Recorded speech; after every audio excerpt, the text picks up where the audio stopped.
This right here gonna be a cakewalk. Welcome back to the channel, everyone. This is the 1000th video uploaded to this channel. And not only is this the 1000th video, we also hit 6,000 subscribers. This is something that I thought would take years to do. At the beginning of the year, the channel was at 2,000. You fast forward, 10 months, and we're triple the size? Really crazy. Thank you to everyone. I really do appreciate it. Also, I've been talking about Twitter a lot, and I'm very happy to see that you guys are sending me topics. You guys are sending me things that happen throughout the community, because I'm only one person. I try to pay attention to everything like news articles, Reddit, Twitter, but there's a lot happening, especially right now. If you run into something that you think is interesting, it could be a news article, it could be a video, it could be a tweet. Send those to me, whether you tweet it to me, you at me, or you DM it. My DMs are open. Feel free to send me whatever, but don't send pictures of your feet. All jokes aside, let's get into the discussion. The first thing that I want to talk about, this is more so related to, I want to relate it to Tekken Tag Tournament 3. You have a picture here from the Tekken subreddit. It says, "Yikes, I never realized Tekken Tag Tournament 2 sales were that low. What would it take for Namco to greenlight a Tekken Tag Tournament 3?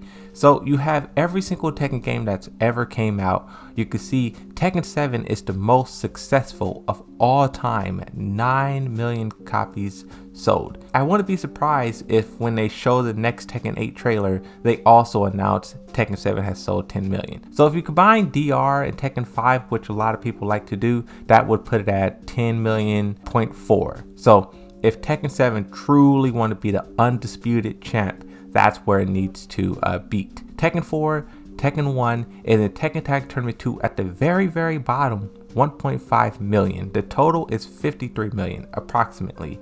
Now, the reason why I want to talk about this is because I know a lot of people will, I don't want to say a lot, some people was disappointed that Tekken 8 got announced before Tekken Tag Tournament 3. Tekken Tag Tournament 3 is very far away just because of the cycle. But also when you talk about Tekken Tag Tournament 2 selling the worst out of the whole entire franchise, Bandai Namco is in no rush to get back to Tekken Tag Tournament 2, and honestly I would even say Tekken Cross Street Fighter.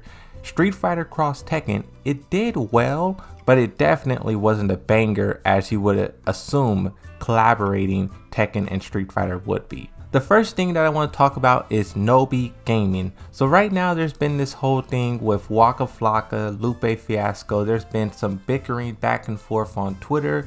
You have just, typical fighting game community trash talk going around.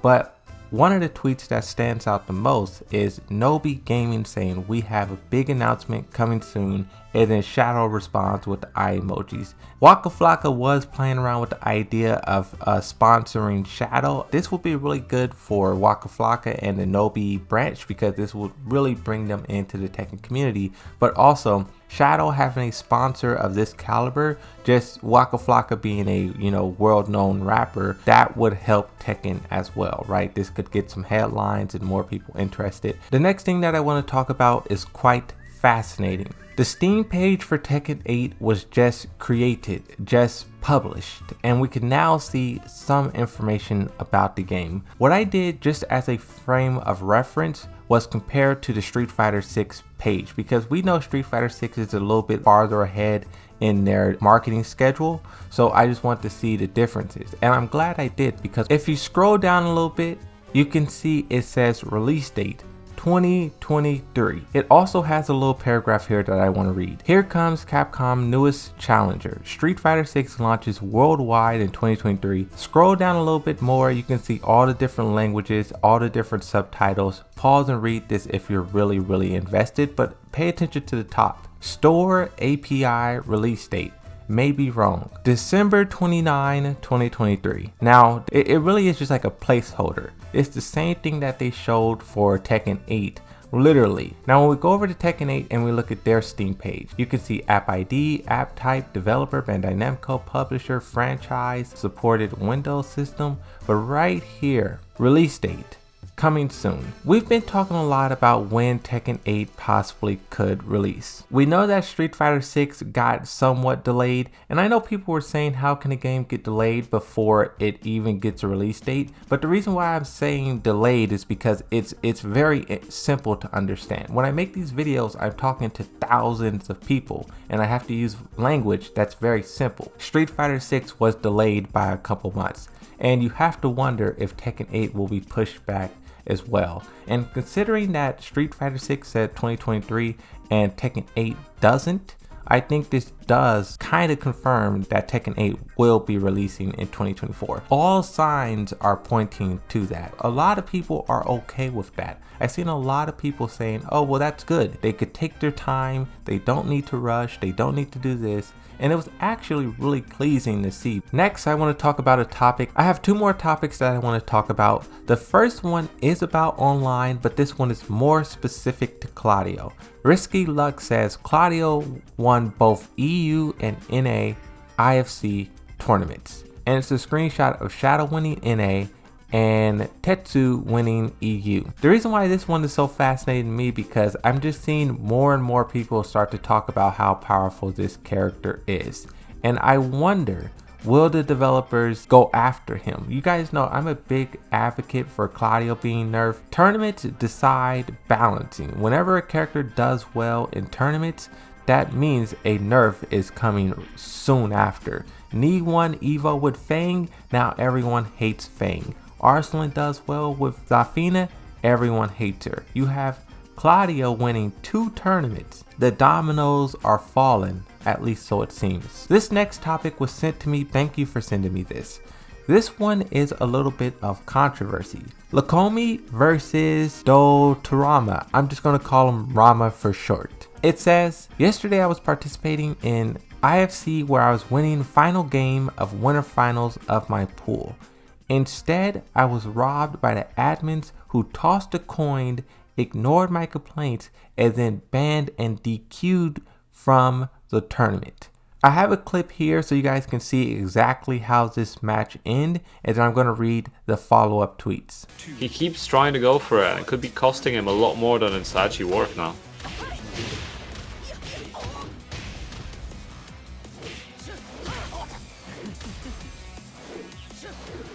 Wow. Well, what's going on? So let me explain the video you guys just seen.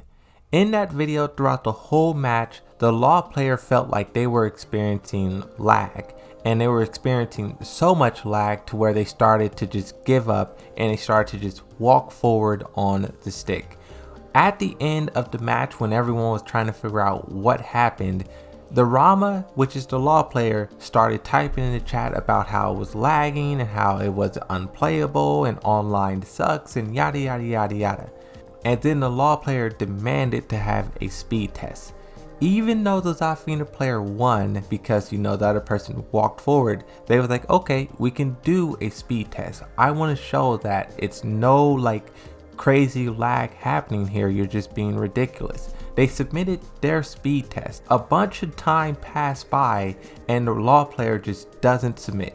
And then after about 11 minutes, you guys can see in the tweet, 11 minutes pass by and then the Zafina player finds out that a coin flip is done and that they lost the coin flip. And they find out from the main stream. So I'm guessing they're watching the commentators and the commentators says it. What's frustrating about this is you go from beating someone up, they get angry or whatever, and they start walking forward. You are declared winner and you agree to do a speed test just trying to, you know, be nice, I guess. And then it ends up with you losing somehow. There's a bunch of tweets here. You guys can read it and go super in detail if you really want to. But one thing about this is this brings up the whole topic of online being trash. You have a tweet here from Arson Ash and it says online with the throwing up emoji. Arson Ash has been outspoken about online for the whole entire year. He hates online. Another response that I want to read, this is from Gerlanda. Gerlanda says, IFC has been great until now, but this was handled poorly. A public statement plus transparency of actions taken towards Lakomi and the TOs involved would be a good move in my own opinion. So a lot of people just wanted an apology and sort of some sort of like acknowledgement of what happened. And eventually Rama responded. The law player responded. You know, this thread went on for a bunch of different days. People just kept on. And Rama says, since some people are still tagging and judging me, I finally decided to tweet. Firstly, I would have been totally okay with it if the TOs said I forfeit the match by holding forward, but they didn't. So that's the big thing. What I wonder is, if you're playing in tournament and your controller breaks or you have some sort of malfunction with your own controller or whatever, you forfeit, right? And if you do the same thing online where it's your connection or whatever, I think you would still forfeit. This is the thing about fighting games. There's some things that's a gray area and it's not decided until something like this happens. Secondly, Rama says instead of giving me the loss, they accepted my request for a speed test. Besides that, after receiving both speed tests, the TOs decided for a coin flip. And I only know that coin flips were often common decision by the TOs of IFC, but I don't know why. My question is, if both speed tests were good, why would you do a coin flip? The loss should have just been given to the law player for, giving up. And then on the flip side, if the law player's connection was bad because we saw that the Zafina player's connection was good, then once again, the law players, that's their problem, right? If your controller starts malfunctioning and you get hit, that's kind of your problem, right? Once again, there's a bunch of string of tweets. You guys can read all of this stuff, but the most important that I want to highlight, IFC responds, and I want to read this response because it's crucial. IFC says, would like to apologize to Lakomi and the community for the poor experience during this week's IFC. IFC has always been about the player journey, and what transpired is not acceptable. We aim to do better and will refine to ensure a better quality event experience for all. I'm glad they responded to this, but they're also going to need to prevent these kind of things from happening going forward if people are to take the online tournaments seriously. You have lag, which is already a big factor, and then you have big breaks in between every single match. Drama and controversy like this, especially for IFC, which is one of the best online tournaments that's been going on for the past like two years. They don't need this. They really need to clean it up fast, and I'm glad they responded. But yeah, that's it for this video. I'm glad they responded to this. I'm glad that they're working on it. And also, when you're talking about Tekken 8 and a little bit of the other things we discussed in this video, I'm excited to see what comes in the future. Definitely hit that subscribe button. Definitely leave a like on this video and stay tuned for the next upload. I'll see you guys next time, and bye bye.